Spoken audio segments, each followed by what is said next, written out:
ఈ వీడియోలో బీటెక్ సంబంధించి 2024 టు 2025 అకాడమిక్ క్యాలెండర్కి సంబంధించి ఎన్పిటిఎల్ కోర్స్ ఒక ఇంపార్టెంట్ ఇన్ఫర్మేషన్ అనేది షేర్ చేయబోతున్నాను. అండ్ దానికంటే ముందు అంటే ఇప్పుడు ప్రజెంట్ 2024లో పాస్అవుట్ అయిన వాళ్ళు కూడా ఇటువంటి ప్రాబ్లం అనేది ఫేస్ చేస్తున్నారు. సో ఆ ప్రాబ్లం అనేది ప్రజెంట్ ఉన్న వాళ్ళు ఫేస్ చేయకూడదని చెప్పి ఈ వీడియో అనేది అప్లోడ్ చేస్తున్నాను. వీడియోని అయితే పూర్తిగా చూడండి. Hi friends, welcome back to JNT updates.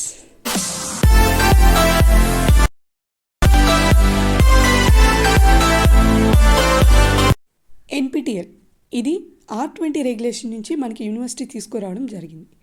NPTEL certificates submit చేస్తేనే సర్టిఫికేట్స్ వస్తాయి అనేది కొంతమందికి లాస్ట్ వరకు కూడా తెలియకుండా ఉంది.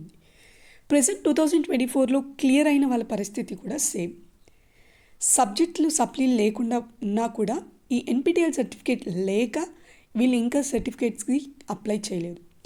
అదే ప్రాబ్లం ప్రజెంట్ ఎవరైతే 2024 to 2025 academic calendar third year and final ఇయర్లో ఉన్నారో వాళ్ళకి సంబంధించి మీరు ఏదైతే 2024 పాస్అవుట్ అయిన వాళ్ళు ఎలా అయితే ఫేస్ చేస్తారో ఆ ప్రాబ్లం మీరు ఫేస్ చేయకూడదని చెప్పి ఈ వీడియో అనేది అప్లోడ్ చేయడం జరుగుతుంది. ఇక్కడ చూసుకుంటే ఎన్పిటిఎల్ కోర్సెస్కి సంబంధించి ఆల్రెడీ ఆర్ట్ సెమిస్టర్కి మనకి యూనివర్సిటీ నుంచి లిస్ట్ ఆఫ్ కోర్సెస్ అనేది ప్రొవైడ్ చేయడం జరిగింది. ఈవెన్ మీ కాలేజ్ వాళ్ళు లిస్ట్ ఆఫ్ కోర్సెస్ ఇచ్చినా దాంట్లోంచి మీరు ఏదైనా సెలెక్ట్ చేసుకున్నా ఓకే, లేదు అనుకుంటే మీరు యూనివర్సిటీ ఇచ్చిన లిస్ట్ ఆఫ్ కోర్సెస్లో నుంచైనా మనం కోర్స్ అనేది సెలెక్ట్ చేసుకోవచ్చు. ఆల్రెడీ నాకు తెలిసినంత వరకు ఎన్పిటిఎల్ కోర్సెస్ అనేవి స్టార్ట్ అయినాయి అండ్ ఇంకొంతమందికి స్టార్ట్ అవుతాయి. దీనికి సంబంధించి మనకి యూనివర్సిటీ ప్రొవైడ్ చేసిన లిస్ట్ ఆఫ్ కోర్సెస్ అనేది నేను మీకు ఈ వీడియోలో చూపిస్తున్నాను. ఇక్కడ వచ్చేటప్పటికి మనకి హానర్ అండ్ మైనర్ అని లిస్ట్ ఆఫ్ కోర్సెస్ ఉంటాయి. ఇక్కడ నేను ఫస్ట్ మీకు స్క్రీన్ మీద చూపిస్తున్నది హానర్. అంటే ఇక్కడ మైనర్కి కొన్ని ఇన్స్ట్రక్షన్స్ ఉంటాయి, బట్ హానర్కి అంత ఇన్స్ట్రక్షన్స్ అయితే ఉండవు. కానీ ఒకవేళ మీ కాలేజ్ వాళ్ళు ప్రొవైడ్ చేస్తే మాత్రం ఏ కోర్స్నైనా యాక్సెప్ట్ చేయొచ్చు. ఎందుకంటే మనకు కావాల్సింది కేవలం సర్టిఫికేట్.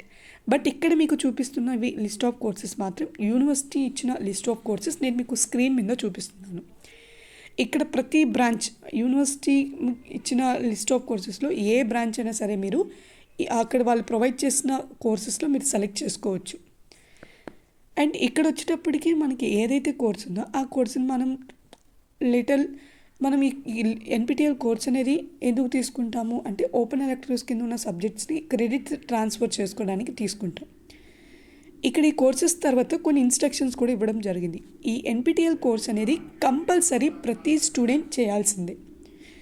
ఎన్పిటిఎల్ కోర్స్ కంప్లీట్ అయిపోయిన తర్వాత మీకు ప్రొవైడ్ చేసే సర్టిఫికేట్ అంటే ఆ సర్టిఫికేట్ ఏంటి అనేది కూడా ఈ వీడియోలోనే చూపిస్తాను, ఏ విధంగా వస్తుంది అనేది. సో సర్టిఫికేట్స్ అనేది మీకు మెయిల్కి ఇవ్వడం జరుగుతుంది. అది మీరు ప్రింట్అవుట్ తీసుకొని మీరు మీ కాలేజీలో సబ్మిట్ చేయాల్సి ఉంటుంది. అండ్ ఇక్కడ వచ్చేటప్పటికి ఇంపార్టెంట్ ఇన్స్ట్రక్షన్స్ ఏంటంటే ప్రతి స్టూడెంట్ ఎన్పిటిఎల్ కోర్స్ అనేది చేయాల్సి ఉంటుంది. ఎన్పిటిఎల్ కోర్స్ కానీ వీళ్ళు కంప్లీట్ చేయకుండా ఈ సర్టిఫికేట్ అనేది కాలేజెస్లో సబ్మిట్ చేయకుండా ఉంటే మీరు ఈ 4 ఇయర్స్ సెమిస్టర్స్ మొత్తం కంప్లీట్ చేసుకున్న వితౌట్ బ్యాక్లాగ్ ఈ ఎన్పిటిఎల్ సర్టిఫికేట్ కానీ లేకుండా మీరు కానీ ఎన్పిటిఎల్ సర్టిఫికేట్ని మీ కాలేజ్ ఎగ్జామ్స్లో కానీ సబ్మిట్ చేయకపోయినా మీకు 4 ఇయర్స్ అయిపోయిన తర్వాత సర్టిఫికేట్స్కి అప్లై చేసేదానికి మీకు ఎలిజిబిలిటీ లేదు. డెఫినెట్గా ఆ తర్వాత అయినా మీరు సప్లీల కింద ఎన్పిటిఎల్ కోర్స్ అనేది తీసుకోవాల్సి ఉంటుంది, అప్లై చేయాల్సి ఉంటుంది, తర్వాత వాళ్ళు పెట్టిన అసైన్మెంట్స్ రాయాల్సి ఉంటుంది అండ్ తర్వాత ఫైనల్ ఎగ్జామ్ రాయాల్సి ఉంటుంది. తర్వాత వాళ్ళు ఇచ్చే అంటే మీరు కానీ ఒకవేళ ఎన్పిటిఎల్ కోర్స్ క్లియర్ చేసుకుంటే సర్టిఫికేట్ ఇస్తారు. సో ఇది టోటల్ ప్రాసెస్ అనమాట.